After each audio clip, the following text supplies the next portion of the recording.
Hi, sir. How are you? How you doing? You froze. I'm good. Good, There you good, are. good, good. I want to thank you for coming on and taking the time to do this. I appreciate it. No problem.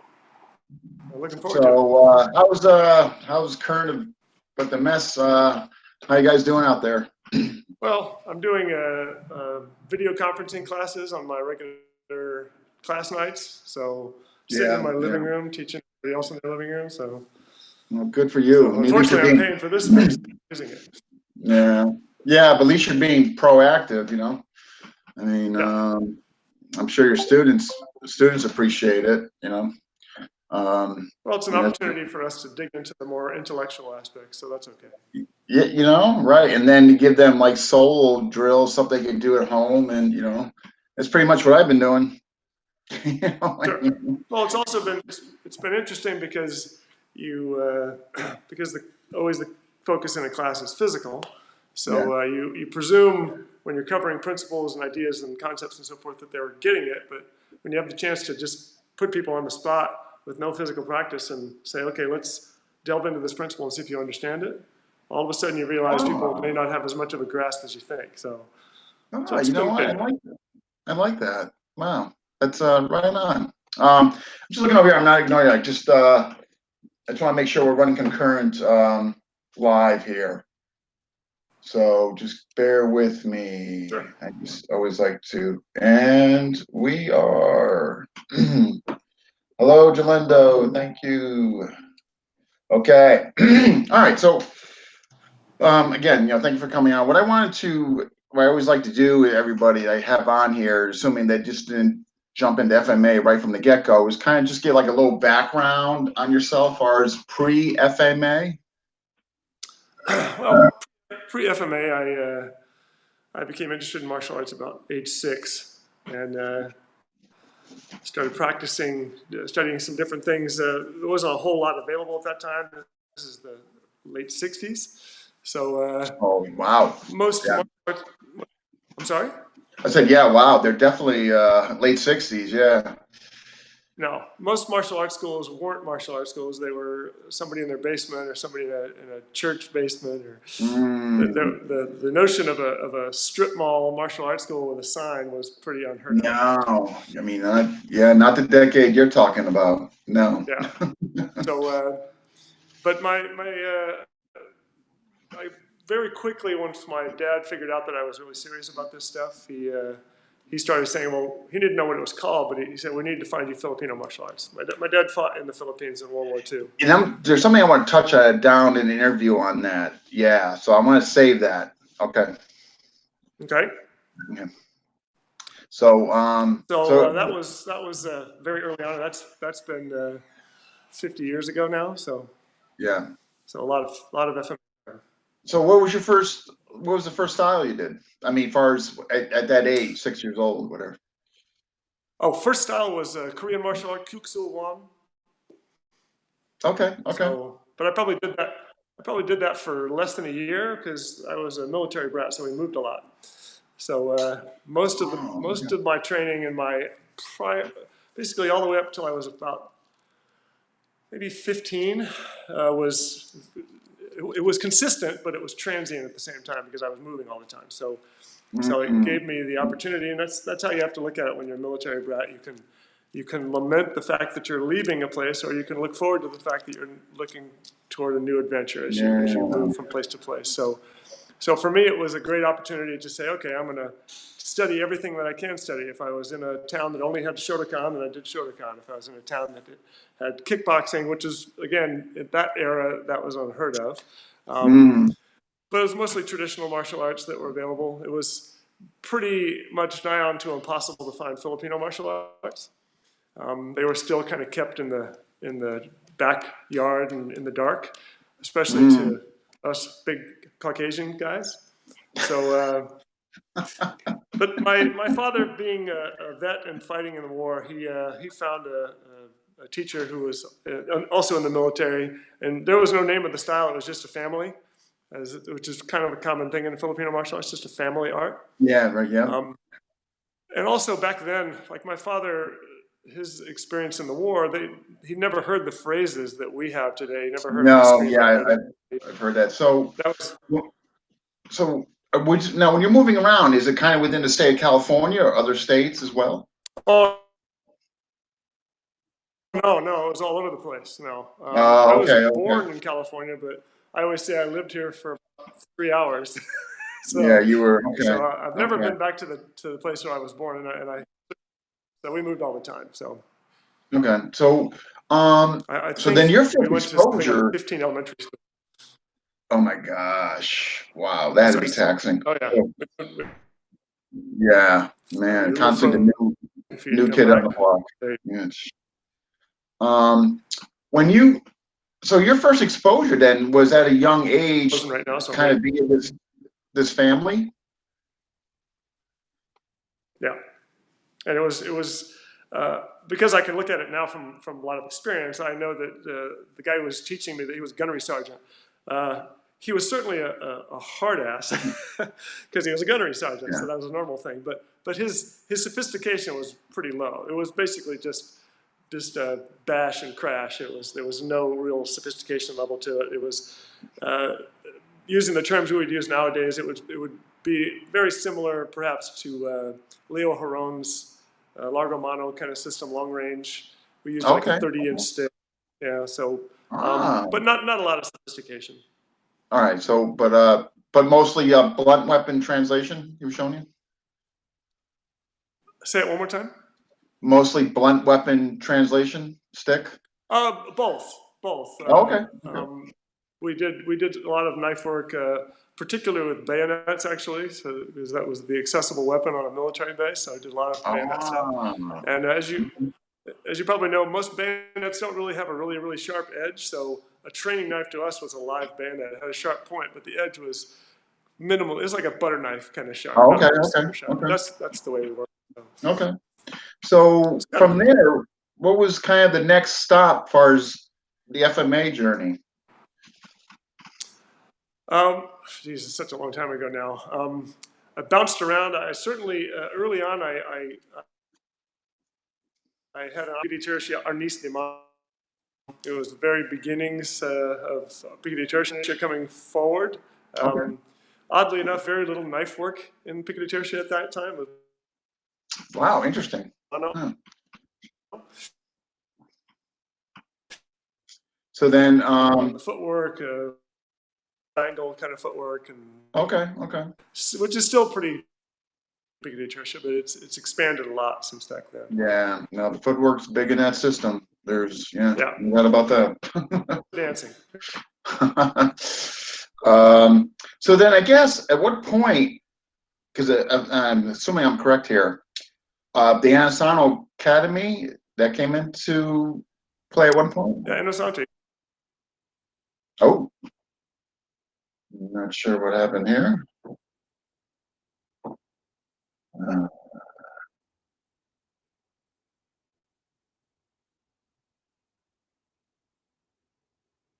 that was bizarre. See if we're getting them back on. It had to be on his end, not mine. Um, hmm. Wonderful technology.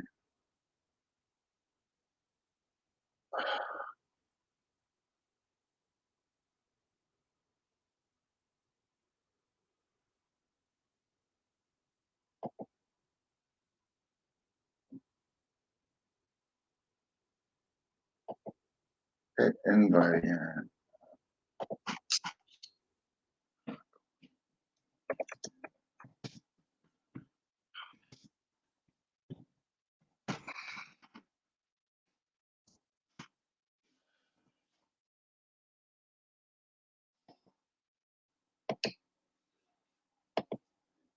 A few more minutes. I'm not sure what happened.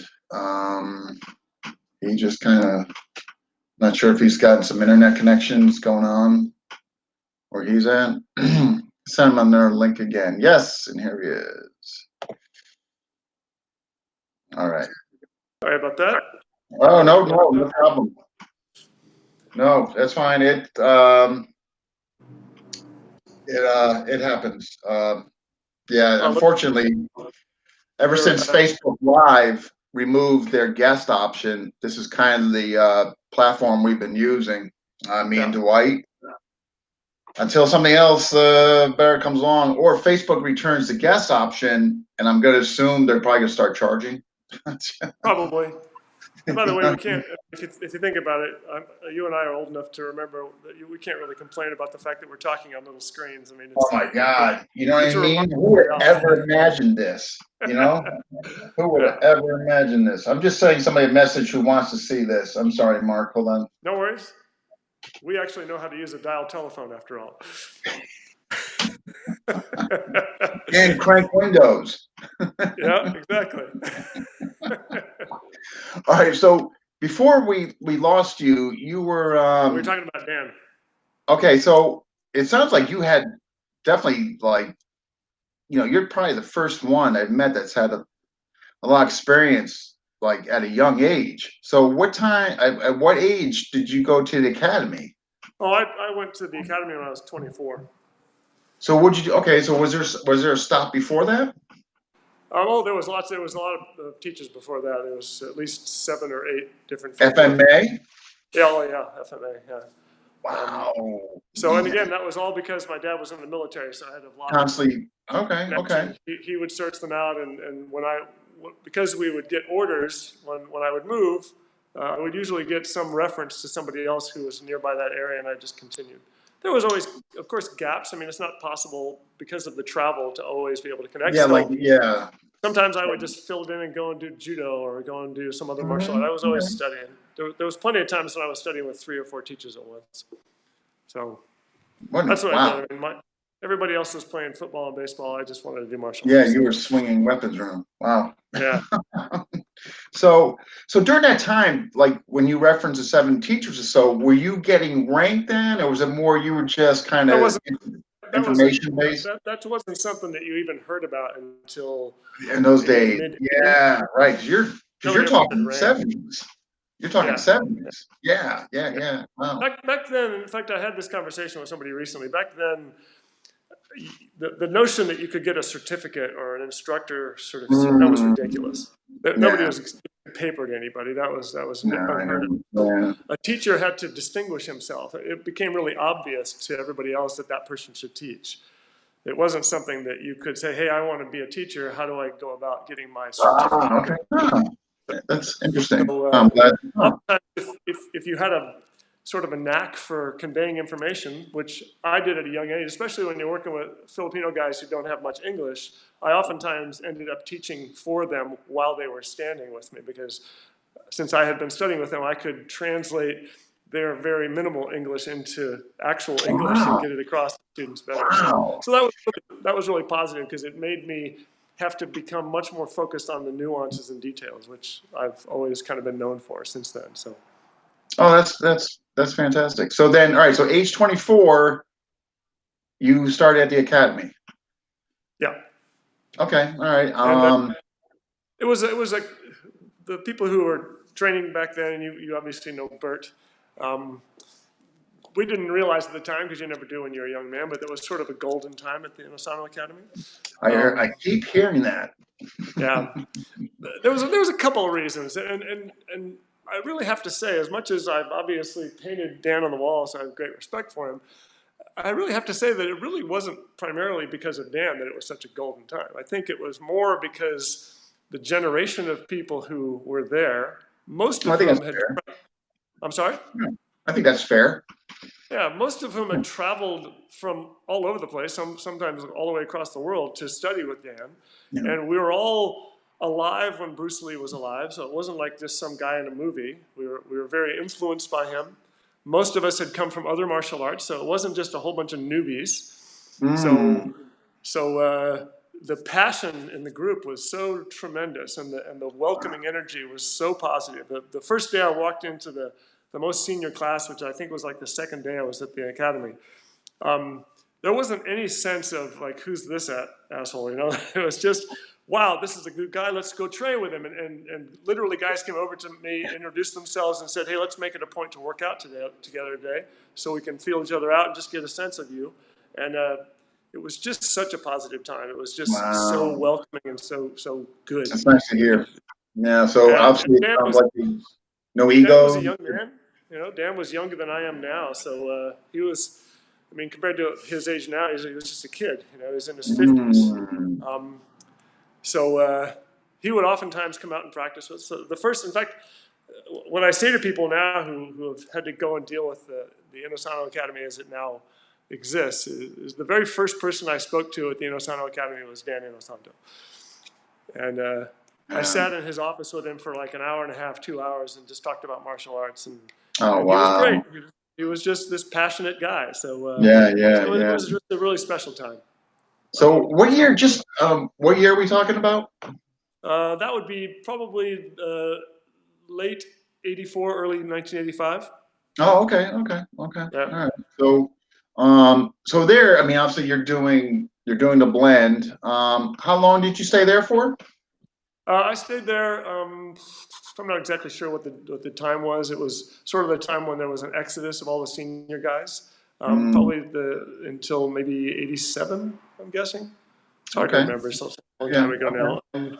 There was an exodus. There was a lot of upheavals and political stuff started happening, and I think a lot of us just said, "To hell with us," and Yeah. it Unfortunately, I became heard. Yeah. a Yeah. predominant thing, and it took over the focus, and it wasn't about Oh, that's just a too bad. bunch of fanatics wanting to train. Now it became about politics, and everybody just said, "Nah, forget it." That's too bad. Too bad. Yeah, you know, it's funny because um, several years ago now, like 2004, I just ran into Dan at Staples Office Supply, and we talked for a little bit, and I said, "Yeah, I kind of miss training at the old academy." And he said, "Oh, you should come on in." And there's not many seniors around anymore, and he Mm, invited me to come in. And so I said, "Sure." I only lived like maybe a half a mile from the school, so I went in. I would go through this whole rigmarole with having to fill out forms and all this stuff, yeah. and finally. Dan pulled a bunch of strings to get past the political barriers, and all of a sudden I was in again. And the first thing I recognized was that it wasn't the same place it used to be. Yeah. So, and that was sad. I mean, Dan, I always say I have a great affection for Dan, like you would have for an uncle. You know, Yeah.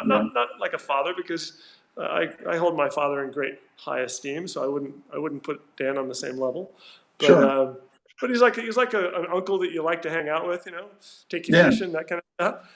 But that part was still there. And when I personally spoke to him directly, there was like no time had passed. But Yeah.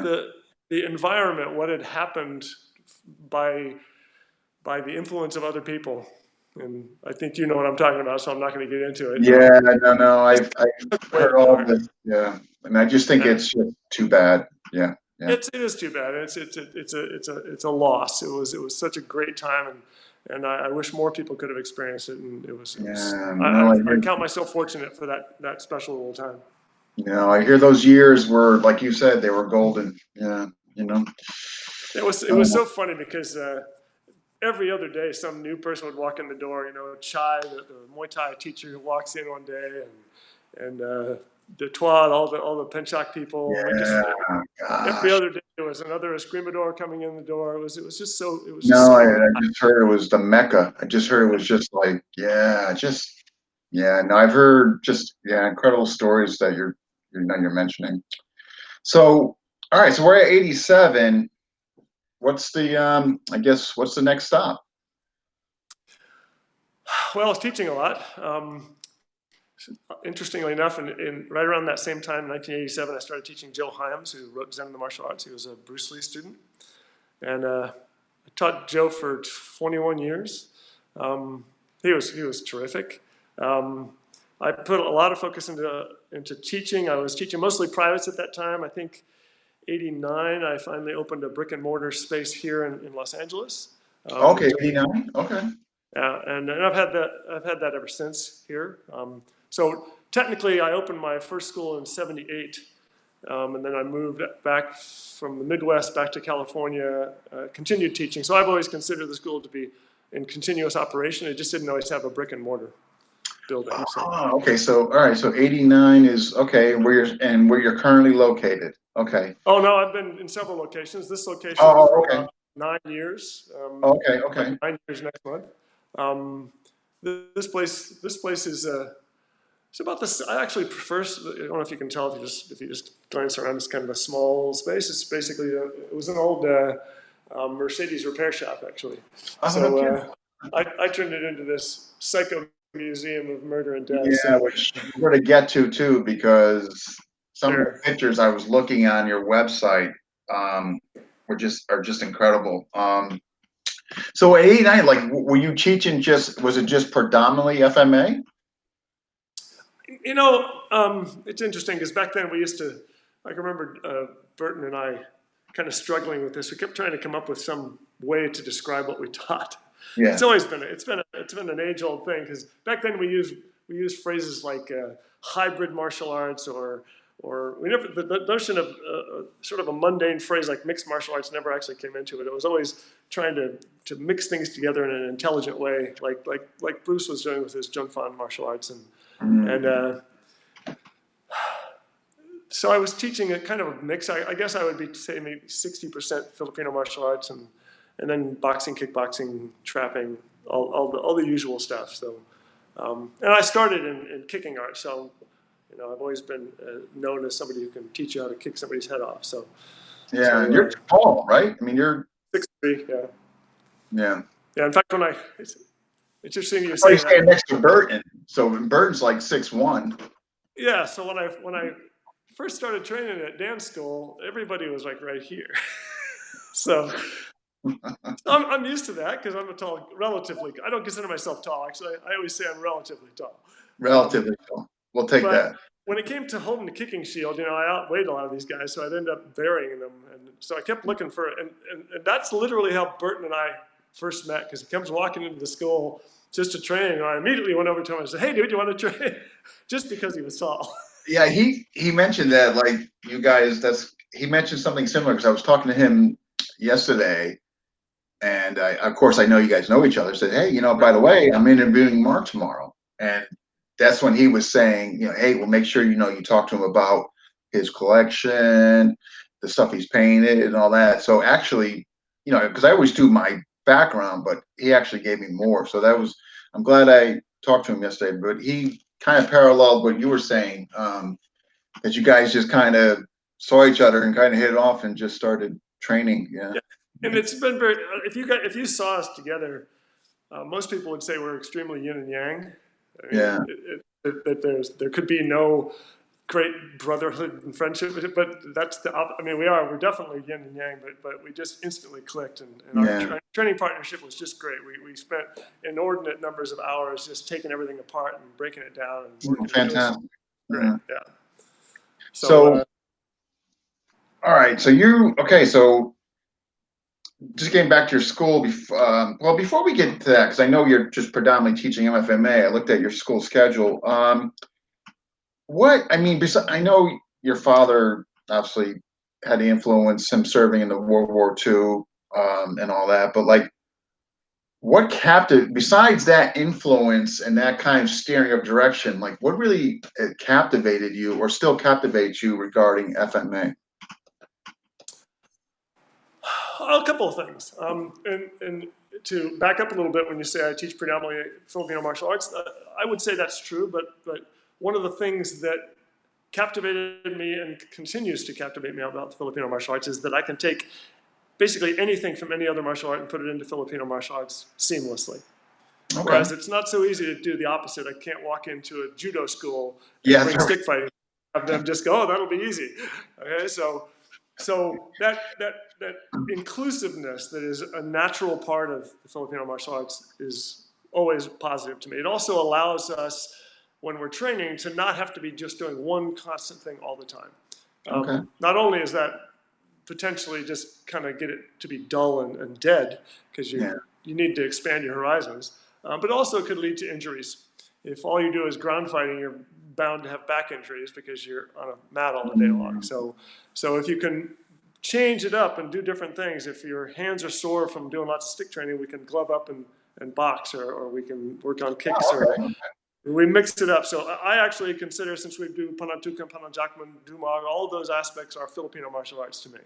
So to me, the whole gambit of potential things, from projectile weapons to handheld weapons to boxing, kicking, grappling, all of it is Filipino martial arts to me. So Okay. so As far as present day, what's your expression? Is it, I don't want to say it's just Anasano blend by oh virtue no, of everything you've been exposed to. I So, would say not at all, to be honest with you.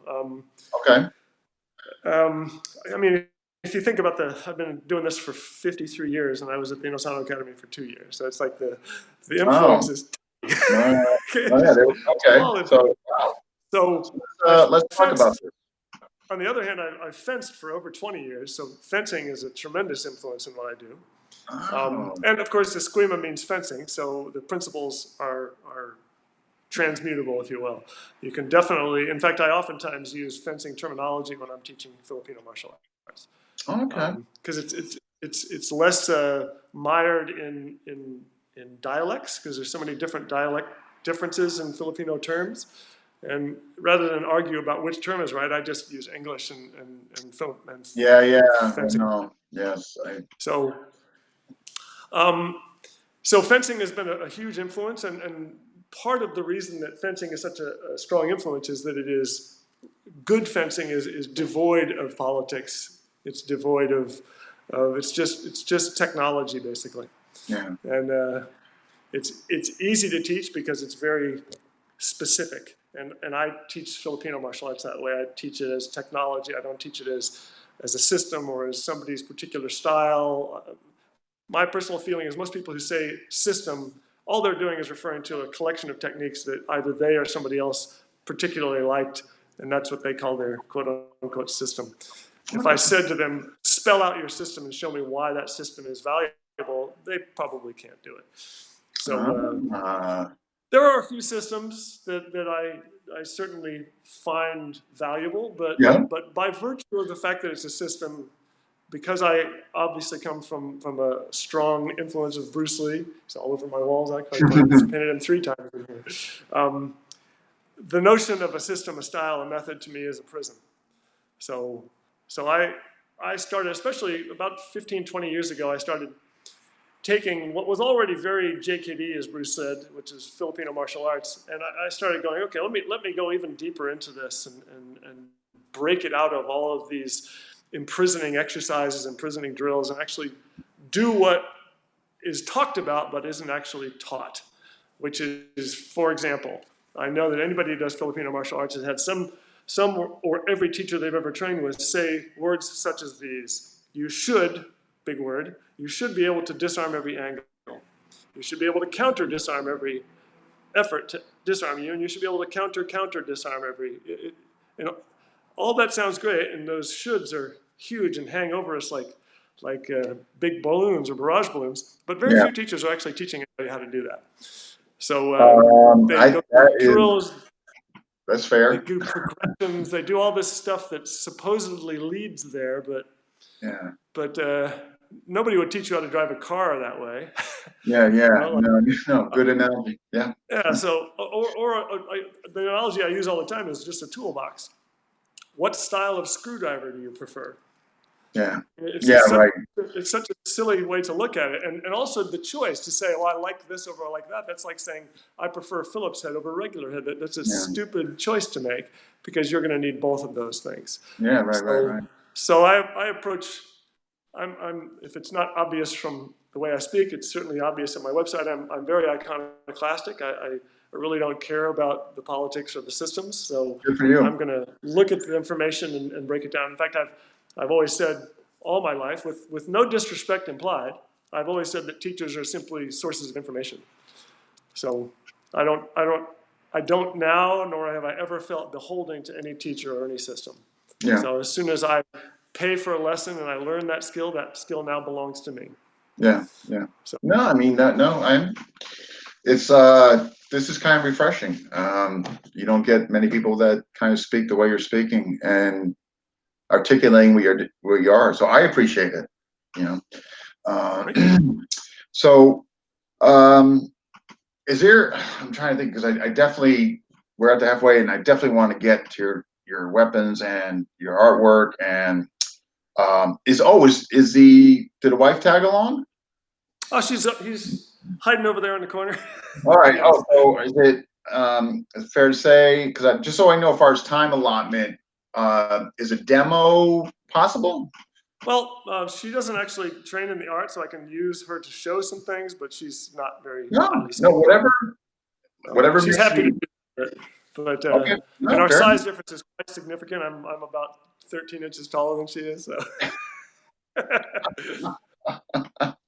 I'll So have to pan the camera down so we can see her. So hey, we'll make it work.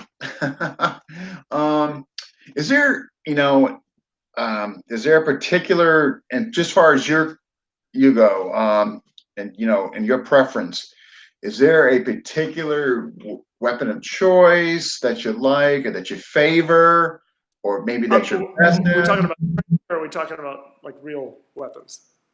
I tell you what, both. I love working with a stick because it allows everything. Okay. But when it comes to bladed weapons, I particularly like Campilans. Yeah. I have a very nice antique one, and I've held. There's a gentleman really close by who he's quite a aficionado of Philippine weapons, and he has a store that sells blades, and he has a massive collection. So I've held lots and lots of really, really high quality Huh. Compilans. Is he a practitioner? Oh no, just a He's just a collector, huh? just a collector, and really knowledgeable. I bring a lot of stuff to him and ask him questions because he knows his stuff really, really Interesting. good. So Huh. Wow. Huh. You would just assume, but I mean, not that it's obviously necessary, but the fact that he seems well versed, you would think that he would have some, yep. you know. Well, on the other hand, it's funny because people come to me all the time and they ask me a lot of questions, and I say, listen, I could care less about the metallurgy of the weapon I'm killing you with. So, to me, it's the doing. I'm the mechanic who's going to fix your car. I'm not the guy who invented the tool that I'm using to fix Yeah, your right. car. No, I got you. So, Yeah, so to me, it's really about the functionality of it. yeah. I guess perhaps because I'm a taller guy, a lot of the Filipino weapons are relatively short. Mm. And the Compilan is more to my size. It's more natural to my size wise. I think it would be a long weapon to a lot of small Filipino people, though. So Yeah, yeah. I mean, like, yeah, depending on the length, sure, sure. So all right, so we get all right, so stick because and that makes sense because I definitely see with you a lot of the pictures you got a stick in your hand. So yeah. Well, um, also, I mean, the dilemma. It's like when people pick up a katana and they start pretending to be samurai, and I really don't mean to denigrate them, but that's sort of what yeah. ends up happening. I don't really think too much of a katana. The guard is mostly useless. It's not a great thrusting weapon. It's very Mm. impeded in its movement. There's going to be a lot of people who are going to go completely crazy because I said that, Mm. but I'm just not a. I have a, by the way, I have a full set of samurai armor and a katana that my father took off a dead Japanese soldier right there on the wall. Oh, So it's not like I don't have those things.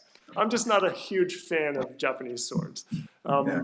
On the other hand, what I would not want people to do is say, oh, the Mikita School of Martial Art is completely focused on the barong or the kampilan or the kris or Yeah, the. yeah, yeah, yeah. To me, I mean, you've seen the weapons of Moro Lamplax.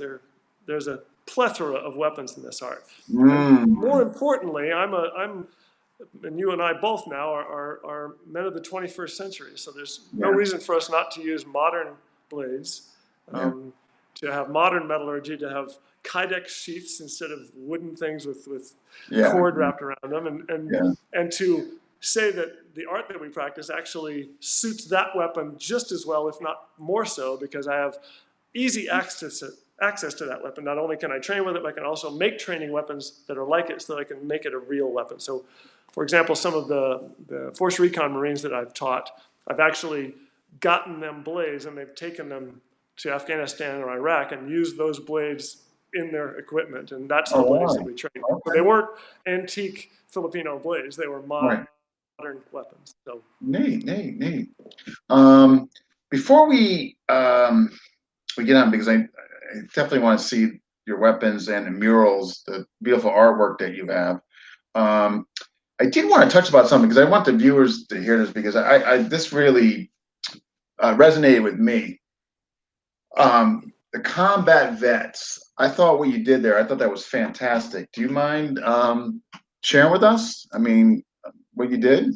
say it one more time. The Well, combat vets when you were helping oh, them? combat vets, yeah. Yeah, I thought that Well, was really that was profound. something that was orchestrated by my dad. Okay. My father, again, he fought in the Philippines in World War II. He was a lifer in the military. He was in the military for 30 years. 5 years in the Army, 25 years in the Air Force, so big career. Yeah. And near the end of his life, he died back in '88. I'd been teaching for a very long time at that point, and he just called me up one day. He lived many states away, and he just asked if I would be willing to work with veterans with severe post-traumatic stress.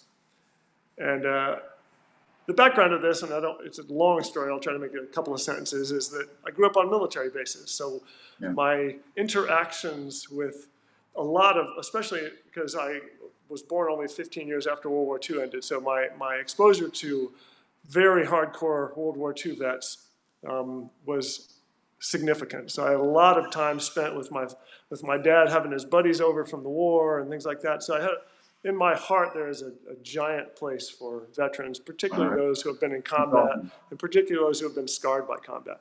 Yeah. So when my dad kind of brought that up, I was immediately interested in doing it, and that again started back in like '88, '89, and Yeah. I'm not doing it right now just because of the environment is a little bit different, but I had a relatively strong group of Vietnam vets almost exclusively for about 10 years, and Wow. never charged them anything. I feel like they paid their dues, so I'm not going to charge them.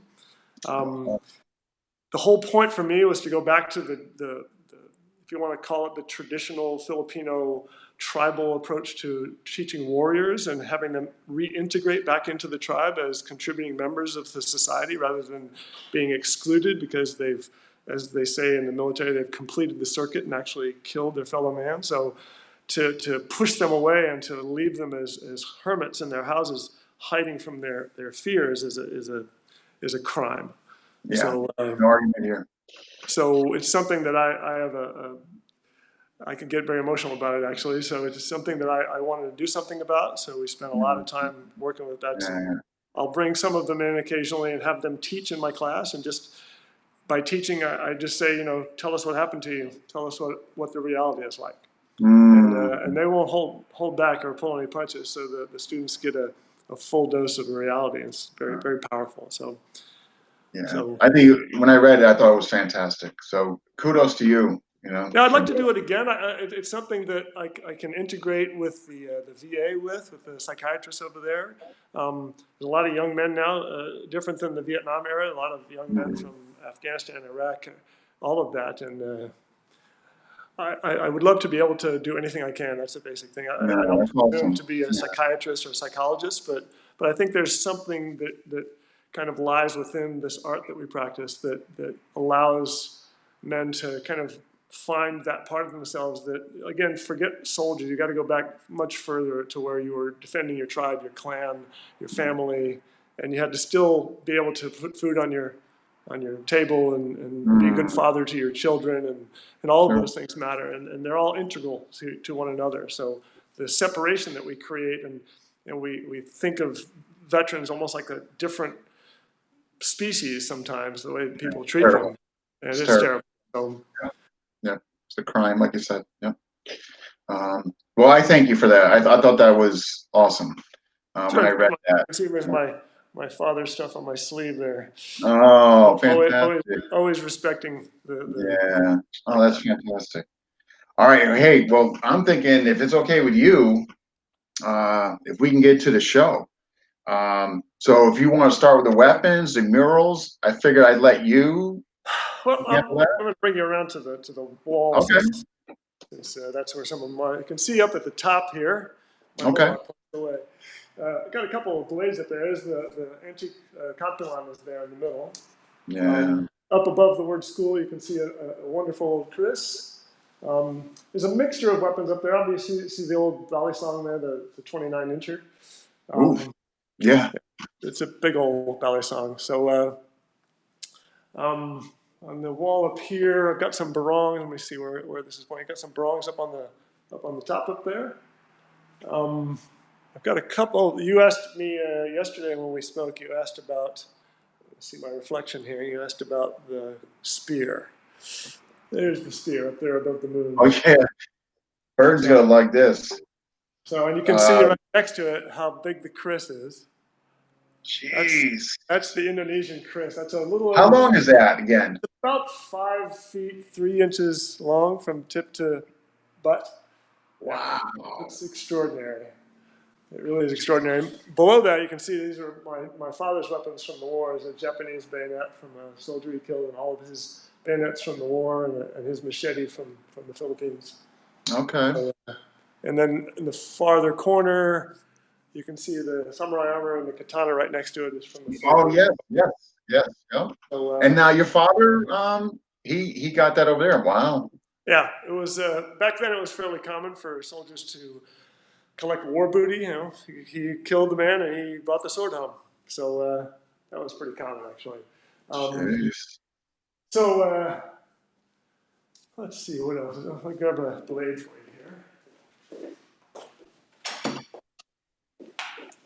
This is a nice Chris.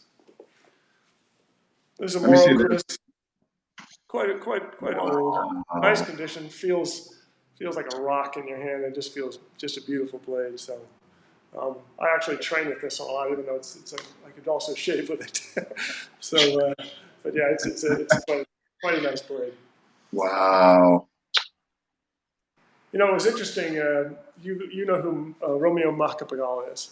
He's Correct. our teacher.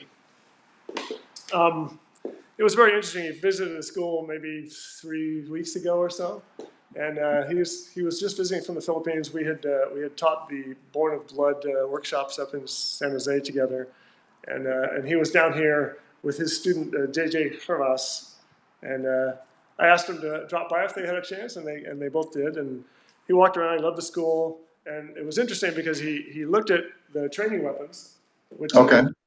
I have an armorer in the school who makes the weapons for us, and those weapons have been there for 9 years. We take them down and train with them all the time, and there's several down in the box below it is also a whole another dozen or so training weapons, and Romeo picked them up and he looks at them and he got this look on his face, and I said, "What's going on in that head of yours?" And he said. Something, I can't remember the specific words, but he basically complimented me and said I must be a good teacher. And I said, why is that? He said, because there's no dings on any of the blades. So Okay. Well, yeah, you're actually not having people just slamming them not into just one, bashing right? against each other, which is Yeah, what right, most right. people in the, and I'm going to say this with full intention, in the so-called Filipino martial arts world, that's what most people are doing, is just bashing their sticks together. It's advanced patty cake. It's not Yeah. really martial arts. So if you're gonna use a blade, I mean this Chris, I would never in a million years bash it blade against blade against blade. No. Only an idiot would do that. So Yeah. that was a nice. I hadn't even thought of that when he came in. Yeah, right, right. Yeah. So it was a nice way to. It was sort of a more powerful compliment because it was something he actually noticed that was Yeah, real right. the way we trained, rather than just an offhanded compliment, which that doesn't really No, a whole heck of a that lot. isn't, yeah. So So, um, what else to talk about in here? I'm so used to this place that it's normal to me. no, but I mean, I'm just again from the pics I saw, um, it looked amazing. You may notice Okay, up on the ceiling up there, there's a jousting lance. where'd you get that from?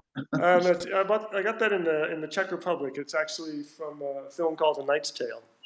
It's the Dark Knight's lance. I was working with the stunt people who worked on that film. So How long is it? 12 feet. 12 feet. Yeah, it was 10 centimeters shorter than the maximum allowable length allowed on a 747 cargo hold.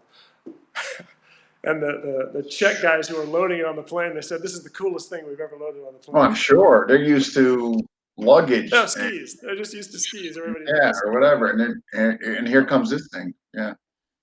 So Um, you may have spotted the Carabao skull, the water buffalo skull. That's a kind of good symbol of strength in the Filipino martial arts. It's okay. it's it's huge. You can see it's quite significant in size. Yeah, that it Maybe is. you're aware that the Copulon is basically based on the mouth of the Philippine crocodile. Correct. The shape. So hence the presence of the crocodile skull here. Okay. So I try to have something that is tangible so students can. So relation. Sure, sure. So I didn't want to have a snake in the school, so I painted a snake on the floor. Yeah, that's a good idea. That painting took about 9 hours, by the way, just so you Before, know. yeah, so I definitely want to get like, because from my understanding, you did this on your, because I know you had an art background, but is that spear? Do you have that spear handy? That 30 No, buck? wall off, it down. No, no, no, no, no. Whatever. I don't want to trouble you, but I mean, just so can you show it again? That was 30 bucks you found at a There it is up there. Yeah. what flea market? Was it or? Yeah, basically like a flea market gun show. I think I can reach it. Let me see. Oh, okay. It's just out of reach. That's So okay. it's Okay. up there. It's again a Moro spear. Essentially the point is a single edged knife, which is quite interesting. It's got a handle and a single edge. The edge is currently pointed upward. Okay. It can be taken off. It has a pin through it that you can disconnect, the original pin, which is really kind of cool. It's a rattan pole. Full length is 7 feet, and the pole is sheathed in silver from end to end. So right now it's almost black with oxidization. So Incredible. once every couple of years, I'll go up there with some silver polish and shine it up a little bit. But I kind of like So, it looking black. in your opinion, do you think most of the spears back then were what you have? They were rattan and they just kind of manufactured some point? No, actually, most of the, especially like if you go to the Ifugao or Ifugao tribes in the north, the poles for their spears are usually some kind of hardwood. They're Okay. not rattan. So that was actually pretty unusual, and that was one of the clues when I saw there's some kind of almost like filigree work with the silver, which is really classic Moro look. And then the fact that it was rattan and the fact that it had a single edge point, it all clued me in. And then I took it to that same gentleman who knows so much about weapons, and he offered me a ton of money for it, which was like, I'll keep it, thank you so much. So, and not easy to find Moro stuff. So, Yeah, I bet. he actually has a set or a suit of Moro, pardon me, Moro armor that I Mm. that I would love to have. I don't have the virus, by the way. It's just a cough. So, Mark, we're gonna have to end this interview right now. I'm sorry. yeah. And I clapped. So, that's sort of the school. I mean, there's a lot more up in the front. There's a lot more paintings. You probably have Yeah. seen my stick fighting dummy that we created. Yes, saw that.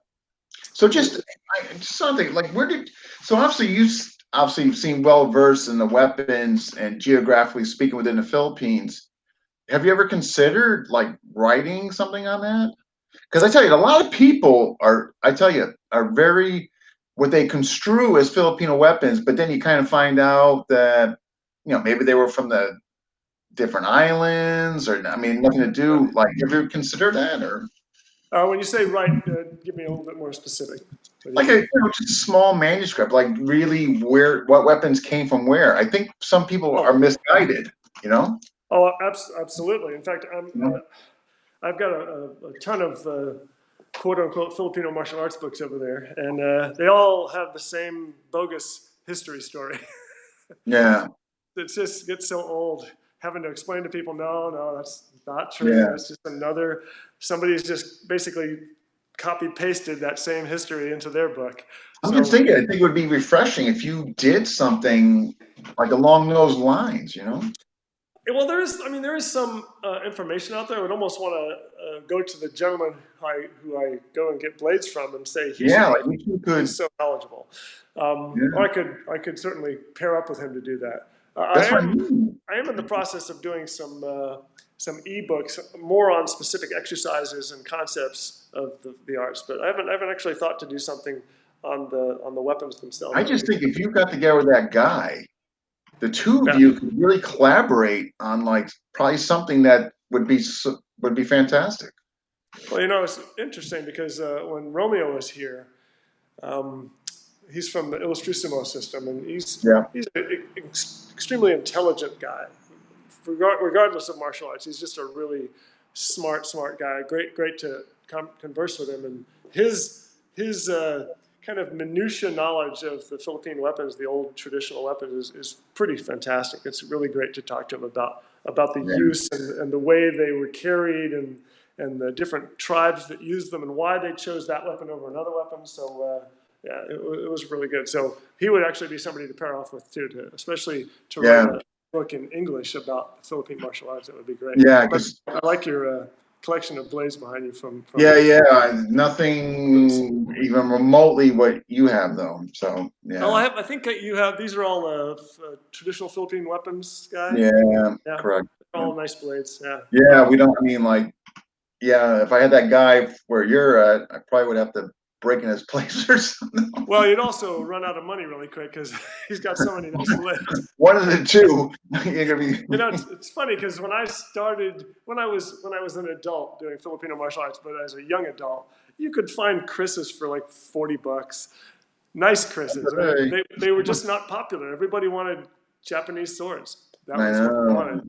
So now, I go on that eBay every same once in a sword costs while. you Yeah, 2,000. So yeah, you're not um, finding $40. yeah, absolutely. Yeah. Um, so some of the artwork, I just think. So I understand, like you did this all yourself, correct? Yeah, yeah. Yeah, that's incredible. Can you? I just like to see something people see. I would like to see it actually too. Well, it's interesting because I'm going to bring this over a little closer, a little shakiness there. I Yeah. actually didn't set out to do a mural. I'd never actually done a mural before. I went to illustration and design school. Had never the surface of this wall is just terrible for painting. It's just terrible You because would it's know all from looking here. uneven and everything else. So for me, it was a good exercise for me because when you do technical illustration and design, the only standard is perfect. It has to be perfect. Yeah, There's no expression involved. It's yeah. not fine art. It's perfect. So when you have to paint on a surface that's so impossible to be perfect on, I had to kind of let go of that perfectionism that I had Oh, so actively embraced, and it was a good exercise. This is like probably 3 or 4 years of painting here. I So, it'd be but I 20 for didn't. me. Like I said, I didn't set out to do a mural. I did a couple of pieces. In fact, if I pan us over here, the first thing I painted actually was the skeleton with the angles of attack that we do here in the school. Okay. And then it was just sort of sitting there on a blank wall. I think All if right. it, So you figured, well, I started now, so I gotta. yeah, well, and that's how I did it. And then some of the pieces I did sort of experimentally, like the islands in the Philippines here. You can probably see the swords go actually out beyond the door Correct. styles. And that to me was an experiment. I wanted to be able to do that so that it could look three-dimensional. So and by the way, everything is freehand. So I had to go to a space in the school. I'm going to move the camera probably right about there, where all of a sudden the painting looks like it's flat. Ah. Okay, so there was a piece of tape here on the floor, right where I'm now standing with the tripod, and every time I would go and do a brush stroke or two, I would come all the way back here and reference how I was doing it so that I could get Oh it my to be correct. So gosh. that's how you do something like that. So there's a couple of paintings like that that are outside the borders that I did just for the experimentation of doing them. Phenomenal. And there's a few pieces here I just did for fun, like down on the floor here. The paintbrush that's signing my name, I did that just for fun. That probably took 15 minutes. That took like no time at all. But some of the stuff took a long Oh, time. I can't even imagine. The Sykes Fairbairn knife, that dagger. Again, Mm. because I'm particular about it being very precise and it's an uneven surface, that was a lot of me literally painting between my legs because I had to stand like this. so Oh I my had to step up on gosh. the stool so I could get a nice precise line, and I had to. It was a lot of work. It's just incredible. I mean, from here, it looks, I can only imagine in person, but from Well, it here, looks. I was there was not a huge number, maybe 7 or 8 pieces that I did over the years that I'd spend 10 or 12 hours on painting it, and then I would paint over it because it wasn't to it my wasn't to your my satisfaction. standard. Let's just put it Yeah. that way.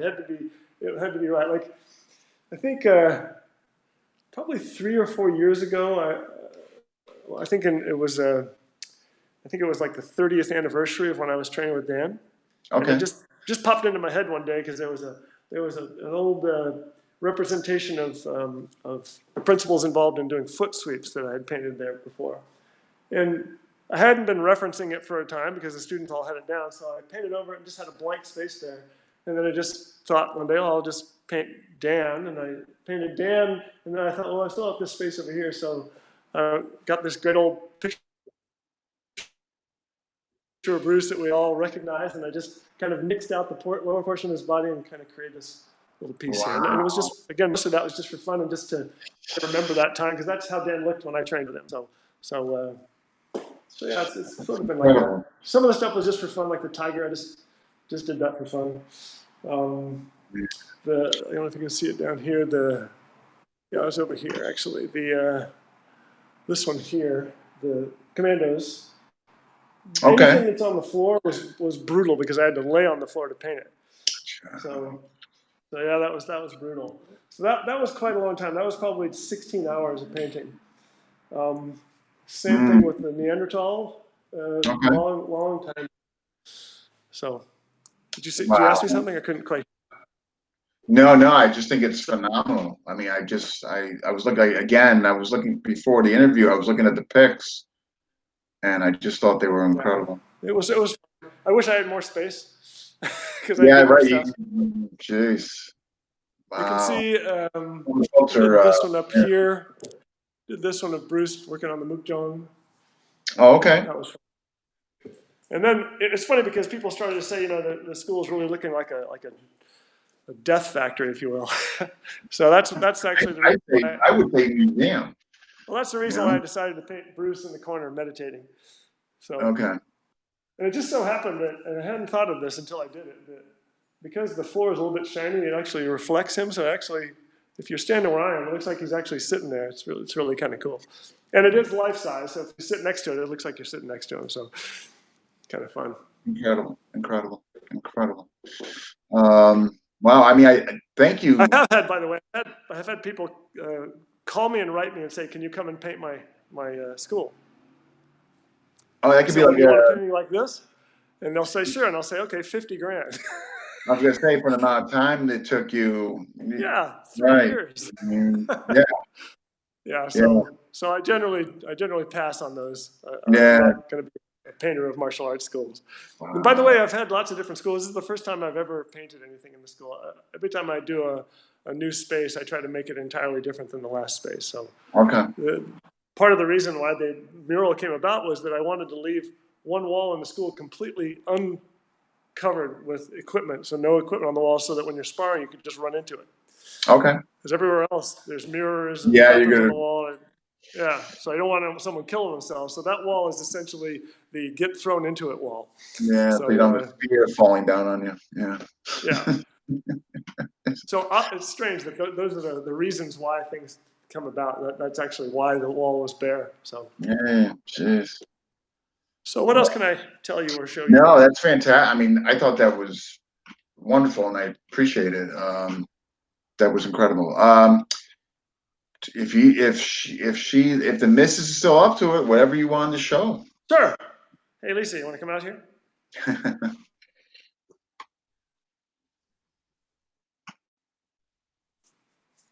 Here comes my sweetheart. There she is. Can you grab that stick off the shelf? So this is my lovely wife, Lisa. Hi, how are you? So, by the way, I don't know if you've if you have seen me, I oftentimes work with an actor named Adrian Paul, and I help him teach his sword workshops. He's Adrian the Highlander, from the old Highlander. Highland. Okay. Yeah. So Lisa was a student at one of those workshops, and she was the only one who managed to hit me on the hand. This is true. So that's how we met. She bashed me on the hand. All right. Again, she works a regular job, which she's kind of off right now, as the rest of the world is. So the thought occurs to me to kind of talk about something that I have been doing a lot of work in the last couple of years. And that was, I sort of mentioned it earlier about discarding the idea of any kind of exercise and just essentially being able to do what we would call in Japanese martial arts randori, which is just rolling or sparring. But randori isn't full out, let's kill one another sparring. It's actually controlled and it's protected, and you can actually go and explore things in a resisting kind of way. Okay. And almost every exercise in the Filipino martial arts is cooperative. Yeah. The problem with that is, rather than going against a resisting opponent, you're going against somebody who's actually cooperating with you. So a lot of techniques that you practice end up, students will walk away feeling like they could do this technique for real, and the reality is they couldn't. Amen. So I started saying, okay, how can I teach this so that I can actually get people to be able to do it for real? So that we can take it from, using speed as an analogy, starting off at 2 miles an hour and getting to where we can go up to 100 miles an hour and still be safe. So, because as you know, weapons don't forgive you for making mistakes, so we have to be safe. So in fact, the fact that Lisa does not train with me very often, I'm not the least bit concerned about her safety in doing this exercise, because it is by its very nature safe. So, just let me maybe come in closer so you don't look like you're so tiny. What are you saying? Because we're limited in our size, I just want to create a situation. So I'm not going to let go of my weapon with my primary hand. So I'll just bring this down so they can see our hands. So just holding your weapon with your weapon hand, grabbing it with this hand, just grab the stick. So this is a very common situation. Somebody grabs your weapon. In fact, I bring it up in class all the time. We are the fifth primate. We're designed, our eyes and our hands are designed to see and grab branches. So it's natural for people to reach out and grab your stick. Okay, and they'll do so without thought. Untrained people will snatch your stick right out of the air. So really an important skill for me to be able to counter. I also have to consider the fact that she may be trying to brain me at the same time she's grabbing my weapon. So now I have to prioritize whether I'm going to deal with this or this first.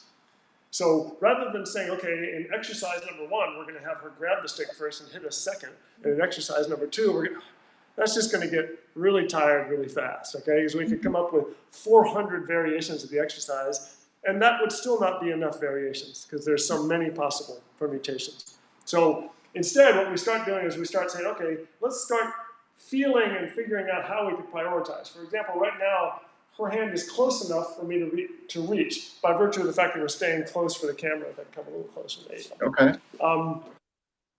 So I certainly wouldn't want to entangle my arm in this stick while her weapon is free to strike me.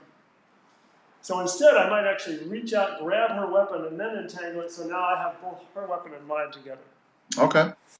Okay, so now if she does the same thing to me, she reaches out and grabs my weapon, tucks it under her arm, and then reaches down and grabs the weapon here. I can stop her from doing that. So grab my arm, that's it. So I can stop her from doing that, okay? So now from here, I can take this weapon out by just twisting it out like that. And I still have my weapon, then I grab my weapon, and then I can take my weapon out this way, and I can just keep going from there. So the whole idea is I don't know when any of those things are going to happen. They're going to happen in the flow.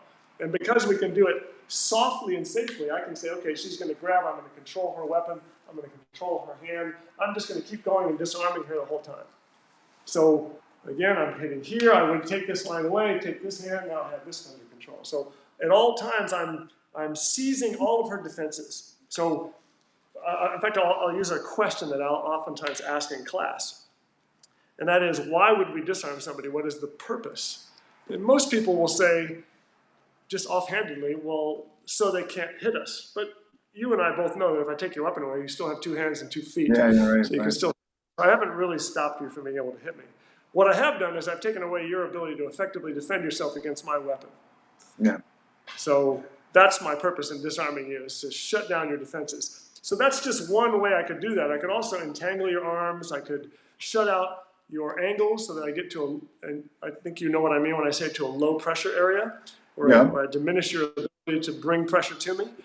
I'm going to be doing all of that, not just in the flow, which a lot of people are going to grab it and say, well, I know what you mean, but in a flow that has no form, no set responses, nothing that you can rely on. Everything is permeable and changeable all the time. So that's actually an exercise I spend most of the time working on in class with people. And it can include everything from weapon strikes to empty hand strikes, including your feet, your knees, your head, your elbows. Everything is available. And we can do that all with no protection on and do it safely. Wow. So, And are the students allowed to figure out, problem solve on their own and what have absolutely. you? In fact, they're Okay. encouraged. They're Okay. encouraged to do so. Oh, good, They're good, encouraged to good. do so. I'm also of the mind, you probably have heard this before, but most people who say that they studied with Yip Man probably never touched hands with him. They studied with his students. Right. Yip Man was adamant, and I also feel this is important, that when it comes to teaching in that way, especially in that particular form of martial art, you have to give the opponent openings so that he can learn to perceive those openings and exploit them. But Right. what No. Yip Man does not want to do is practice giving openings to anybody. Yeah, I'm with you. So, when I do this particular exercise, I'm adamant that you're never going to get me. Yeah. Period. You're just never going to get me. And I'm not going to use increases in force or power. I'm not going to use anything that's outside the parameters of the drill that we set for safety. But I'm going to get you every single time you're vulnerable, and your job is to get me every single time I'm vulnerable. And the beauty of it is, since there's only so many things you can do with 2 arms and 2 legs at a certain point, you can actually get to the point where very few people can get you at all. Yeah. So they won't be able to disarm you. If they try, they'll get disarmed themselves. I'm kind of known for doing counter disarms and counter disarms. So, come over here. So you're striking to me here. And I'm just going to grab your hand like that, and I'm going to peel your weapon out. Okay? Grab my hand. That's it, right there. And put your hand underneath to do that same disarm. So right there. So I think they can see that. So you're just slipping this up. So you're pulling and pushing. That's it. So you're pulling this up. So as you go to do that same thing again, you grab my hand. That's it. Stay in camera. Okay, sorry. That's it. You're here. So as you do that, all I'm going to do is you go ahead and just, I'm just going to lift my elbow. So that's already counted that. So now I have this, and there's the disarm. Okay, so the beauty of that is I don't have to do anything in a rush because I'm only doing it. Grab my hand. That's it. I'm only doing it when she disarms me, not before. So I'm only countering it. I'm countering her when she does it. When not she starts, you feel the pressure. Okay. So just roll with it. And the beauty of that is you see my hand, she has a really good disarm. She can just rip it out of my hand. But if I do the counter, I don't even need to hold on to my stick, and she can't get it out of my hand. Okay, so I can just hold it like this, and it still doesn't come out. So if you do a vine disarm to me, which is like this, so you're going to do that same disarm. You grab my stick, put your weapon underneath. That's it. So you're pushing down, pushing up. So you're just prying. So push up over your hand. There you go. Just rip it out. So this is her vine disarm. So a vine disarm works. Let me make sure that we can see all this. A vine disarm works fundamentally because if I draw a line from her shoulder to my shoulder and her opposite shoulder to my opposite shoulder, this little area in here, I refer to it as the box. It's like we're in a footlocker right here. To do this disarm, this mechanism of the disarm has to reside inside that box. Okay. If I move it out of the box, I've instantly counted the disarm. So if she begins to do the disarm, I just move it out of the box. So now I can easily disarm. So we would do that on the fly without doing it in a preset form so that it's actually done at real speed and real attack form. So the fun of this is I've had the great opportunity to go and do this kind of work against lots of other martial arts. Like what is it, 2 weeks ago or so now? I was up in Canada, and I got to work with a big group of people who teach Gatka, which is an Indian martial art. And they're the Sikhs. They're all wearing turbans. They all have tons, and they all carry 10 knives on their person at all times. which makes me want to become a Sikh, by the way. So, but they have big curved swords, and they came to me and said, "Oh, can you do Yeah, disarms?" I Because they seen were those. fast, and Yeah. I could disarm them. And I did it a couple of times with a very senior guy who's been teaching for 60 years, and they were thrilled. So the likelihood Oh, after we get over they this were.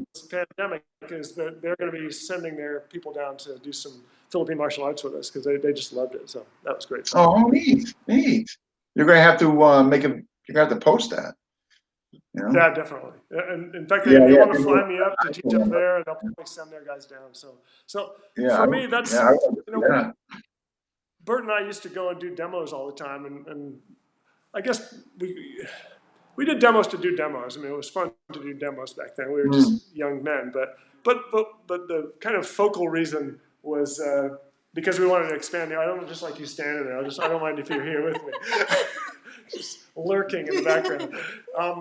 Yeah, like, But the real reason was to spread the art. That was sort of our focus. And when you're, in a sense, we were preaching to the choir, and that's not really spreading the art. So I really like to go out and expand the horizons and work with fencers and work with martial yeah, arts in different. India and so forth.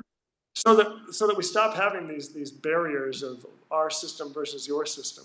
And I think, in particular in the Filipino martial arts, the continuation and propagation of the rivalries that are inherent in Filipino martial arts is the reason why they're not as popular and well known as they should be. No argument here. This is why this is why I'm doing this. This is why I set this up, Yeah. because to make us more cohesive, you know, Yeah. and I'm telling you, I've already run into a few barriers, you know. Oh, sure. Yeah. Well, fundamentally, and I have no problem. I've always been the iconoclast, and I'll say it right to people's faces. The fundamental reason anybody would be against sharing their art or continuing to propagate these rivalries is insecurity. Oh yeah. You're talking Oh, about for sure. juvenile adults who Yeah. have not grown up and don't realize that Yeah. it's stick fighting. It predates the Philippines by several tens of thousands of years. There's only so many things you can do with a weapon in your hand, and that technology, that knowledge, does not belong to the Philippines. It just happens to have grown there because, lo and behold, rattan is grass and Yeah, grows it was all all over over the the place. place. So, Right. stick fighting, okay? So I certainly have great respect for the Philippines, as I've expressed through my father's history and so forth, but I don't have any kind of illusion that this art belongs to Filipinos. That in and of itself is racist and continues the propagation of the rivalries. Wow. So Good on you. I've actually had people say to me that, well, how good of a teacher could you be if you're not Filipino? What a completely racist thing to say. Right. I think these hands attached to my wrist the same way a Filipino's hands attached to his Yeah, I wrist. mean, unless we're, built, engineered differently in a physical sense, I'm not really, yeah. It makes no sense at all. In fact, Yeah, one of the best analogies for that, if you go back in the history of judo, when the Dutch judo team showed up at the Olympics and just slaughtered the Japanese judo team, yeah. because lo and behold, the Dutch said, "Hey, let's go and use modern training methodologies and weightlifting to improve our strength rather than doing the old traditional way." And they came in and just wiped out everybody in judo. Yeah. Because you don't have to stick to the old method. There's a saying I use all the time in class: just because a poem is old doesn't mean it's good. So, No. okay, so just because this method came from this particular part of the Philippines or came from this system, I'm sorry, but who cares? So what? It's just one particular person's vision of it. In fact, I say all the time, something that comes up in class all the time, because I'm an artist, the notion that anybody in the art world would say that they paint in the Leonardo da Vinci style is a joke. Okay? No, nobody would ever say that. But that's actually exactly what Filipino martial arts people do. They say, "Oh, I do this system, I do that style." And the first question out of everybody's mouth will be, "What style do you do?" And again, what style of screwdriver do you do? It's the same thing. Yeah, I'm guilty. So, and I understand it. Yeah. Because it's been something that we naturally do. Certainly, if I met somebody who did a Filipino martial art, I would be curious about what their background was, so I can get a sense of what they know. There's nothing wrong with that. I don't have a problem with it on that level. I have a problem with it as being the only thing Yeah, that no, matters. I know, I see where you're going with it. Yeah, I get you. Yeah. Yeah, I don't know. I'm just like, again, I just hope, this is, well, this is going to help in that avenue, bringing somewhat or trying to strive for unity, but, you know, You know, I'll tell you, Burton and I did a workshop last year, and he wasn't able to come this year. But we did another workshop this year, and it's been happening every year where we get a lot of different Filipino martial artists together. And especially this past year, which is a couple of weeks ago actually, the, the most wonderful part of it was the complete absence of politics. And I don't mean mm, people were trying not to be political. It was just not there at all. okay. And this was when Romeo was there and JJ was there and several Serrata people were there, a lot of Doce Pares people. It was just a really good mixture of Philippine martial arts guys. And it really felt, as I mentioned earlier, it really felt like the way the Inosano Academy felt back in the early Oh, 80s. back in the day, It yeah, felt yeah. welcoming. It felt like let's all share, let's explore this Mm, together as a pool of knowledge that in general comes from this region of the world. But we know that the history actually means it comes from all over the place. It comes from India, it yeah, comes from Indonesia, it comes from all over the place. The very notion that it comes from one place is kind of a joke. So the fact that it's starting to happen again, I think people have just kind of gotten sick and tired of the rivalries being an impedance to their own growth. I So hope so. if we keep having events like this and just say, let's just get together and explore.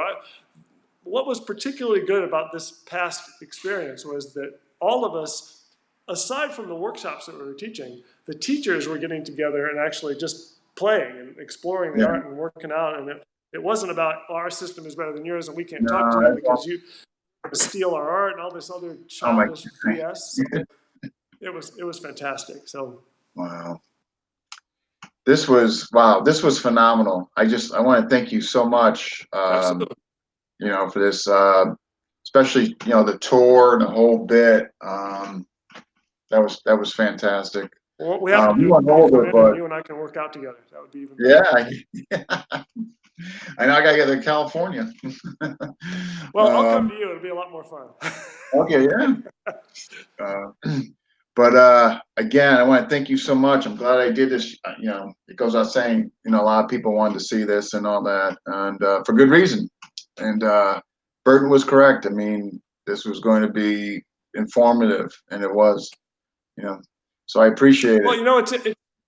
it's something people have asked me this a lot in the last maybe year and a half. If I go out and do seminars, and for a very long time, I was actually resistant to doing seminars because I felt like it was just a lot of kind of inane entertainment for people. Mm, But the way that I actually teach when I do seminars is I refuse to go and just give people a lot of shiny coins to look at. I actually want to go and give them a real principle that they can walk away with.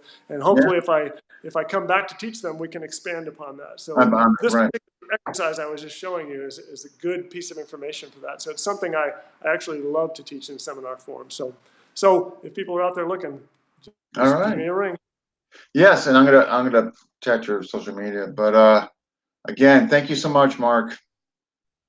Appreciate it. And stay safe out there. Avoid the Absolutely. virus. I appreciate you as well. All right. You too. Take Stay, care. wash your hands. Yeah, that's an absolute. We're done. Take. Is that good? All right. That's good. Thank you. All right, brother. All right. Take Bye. care. Certainly. Man, that was a good one. Wow. Yeah, we went over. Almost about 20 minutes over. Okay, next week, Bert and Richardson, part 2. So that's going to be exciting too.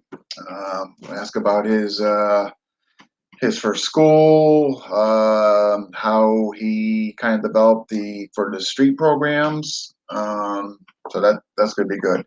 If you haven't already, please hit like and subscribe to FMA Discussion on YouTube. All those who watch tonight, thank you. and we'll see you next week.